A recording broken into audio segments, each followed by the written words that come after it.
biasanya ya, untuk fungisida untuk kresek di padi itu akan manjur digunakan untuk pencegahan patek atau mengobati patek di tanaman cabai, teman-teman.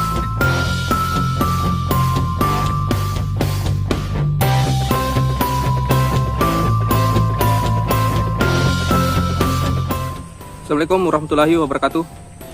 Jumpa lagi di channel Sunnah Hijau di sini, kawan-kawan sekalian.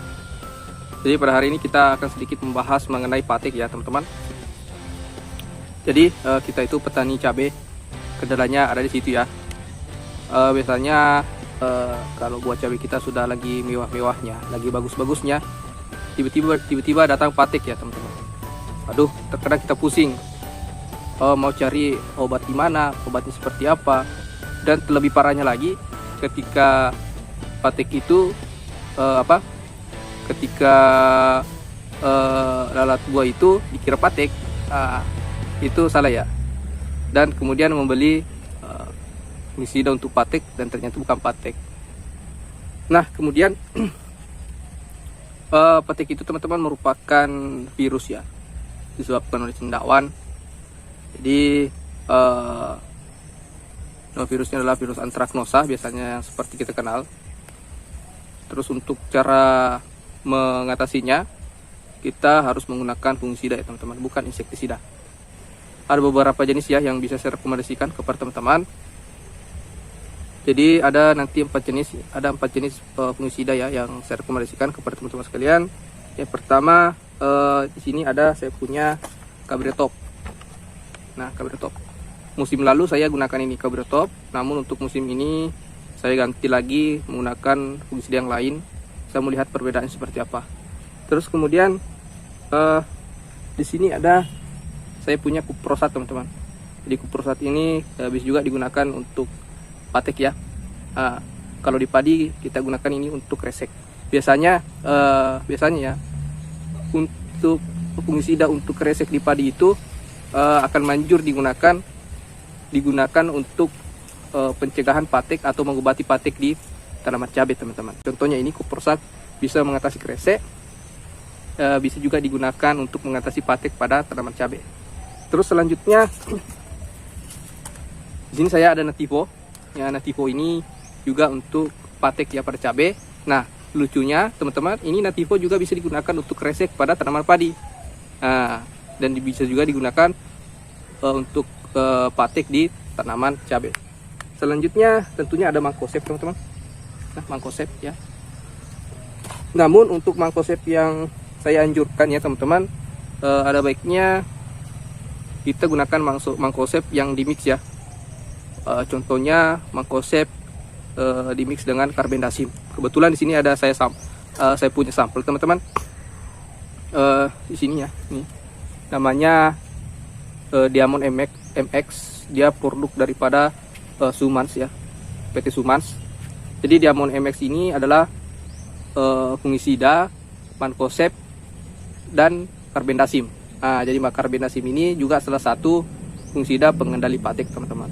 Apalagi ditambah dengan Mancozeb, lebih bagus lagi hasilnya. Nah, untuk cara aplikasi sendiri sedikit saya jelaskan ya. Nah, sebelum saya jelaskan cara aplikasinya, saya akan perlihatkan sedikit, teman-teman, mengenai gejala patek ya. Nah, di sini saya ada beberapa contohnya. Nah, patek itu seperti ini, teman-teman. Nah, patek itu seperti ini ya. Jadi awal mula patek itu modelnya akan seperti ini. Nah, akan seperti ini. Terus selanjutnya dia akan muncul bintik kecil seperti ini, seperti gejala terbakar melingkar. Di sini akan menjalar dan akan membesar. Membesar, akhirnya akan jadi seperti ini. Selanjutnya akan mengering, teman-teman. Mengering. Jadi gunanya fungisida tadi, ketika sudah ada di pateknya sudah ada di dalam cabai kita ini, untuk menghentikan ini, untuk menghentikan serangan gejalanya ini, untuk menghentikan sampai di sini, agar supaya cendawannya itu tidak aktif lagi atau jamurnya sudah tidak aktif lagi atau mati ya. Kalau sudah mati itu dia akan mengering semua, dia akan kering dan berhenti menjalar. Jadi seperti itu cara kerjanya, teman-teman. Nah, untuk cara aplikasinya sendiri fungisida yang saya rekomendasikan tadi, kebetulan pada musim ini saya menggunakan Nativo teman-teman. Ini saya menggunakan Nativo. Nah, di sini saya gunakan Nativo dipadukan dengan Mancozeb ya. Padukan dengan Mancozeb. Mancozeb jenis apapun boleh, tapi saya rekomendasikan Mancozeb yang punya bahan aktif karbendasim. Nah, untuk Nativo ini cara aplikasinya kita gunakan kurang lebih 12 gram ya, 12 gram per tangki. Nah, jadi untuk di sini ada kemasan 50 gram. Jadi di kemasan 50 gram ini kita bagi jadi 4 ya. Jadi nanti 50 gram ini dapat 4 tangki teman-teman. Jadi dibagi 4 saja ini yang 50 gram ini. Jadi ini diaplikasikan sebanyak 2 kali ya. 2 kali. Kami anjurkan diaplikasikan setelah pemetikan. Nah, setelah selesai petik langsung semprot ini. Kebetulan kita selesai petik, maka akan saya semprotkan nantinya. Nah, ini 2 kali teman-teman kita semprot dengan interval 5 hari ya. 5 hari kita semprot. Terus selanjutnya sudah itu kita gunakan lagi Mancozeb teman-teman. Nah, kita gunakan Mancozeb ini 5 kali juga. Nah, jadi seperti itu. Nah, pengalaman saya kebetulan saya sudah menggunakan Nativo ini 1 kali ya. Kemarin kebetulan ada gejalanya begini teman-teman.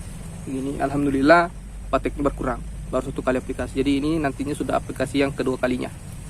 Nah, ini sudah interval 5 hari. Jadi saya aplikasikan yang kedua kalinya. Jadi mudah-mudahan pateknya bisa teratasi ya teman-teman. Setelah 5 hari nantinya, 5 hari bisa kita lakukan aplikasi dengan Mancozeb lagi. Nah, tetapi ada catatan yang harus teman-teman pahami bahwa Nativo ini dia golongan asol-asol ya. Bahan aktifnya adalah tebukonazol, ada bahan aktif tebukonazol di sini. Jadi teman-teman harus paham bahwa bahan aktif asol-asol itu akan menghambat pertumbuhan tanaman kita. Jadi saya anjurkan Nativo ini jangan digunakan pada masa vegetatif ya. Kita gunakan di masa generatif. Nah, beda dengan Carbaryatop ini. Ini Carbaryatop boleh digunakan di vegetatif, boleh juga di generatif. Nah, seperti itu teman-teman. Kalau Mancozeb bebas, Mancozeb itu wajib ya, wajib. Tetapi kalau saya sendiri di sini saya menggunakan Mancozeb tunggal di vegetatif. Kalau generatif nanti saya gunakan Mancozeb di mix ya. Contohnya tadi ini Mancozeb di mix dengan karbendasim teman-teman. Jadi sekira itu teman-teman ya. Sekira teman-teman sudah paham. Jadi untuk dosis daripada Mancozeb ini kita gunakan kurang lebih 30 gram lah per tangki. Ya, begitulah. Terus selanjutnya kalau misalnya tidak ada Nativo, kita juga bisa menggunakan Cuprosat ya. Untuk dosis daripada Cuprosat ini kita gunakan di cabai, kita gunakan dosis 50 sampai 70 ml per 16 liter air atau 1 tangki ya, teman-teman. Untuk anjuran cara pakainya sama, Nativo tadi 2 kali. Terus diselingi dengan Mancozeb. Terus kemudian dalam pengobatan patek ini kita tidak boleh melakukan pemupukan nitrogen ya. Bolehlah nitrogen tapi tidak terlalu banyak. Kita harus memperbanyak kalsium dan kaliumnya teman-teman. Nah, jadi saya rasa seperti itu. Mudah-mudahan patek di lahan cabai teman-teman bisa teratasi dengan adanya informasi ini ya. Oke, jadi yakin usaha sampai. Assalamualaikum warahmatullahi wabarakatuh.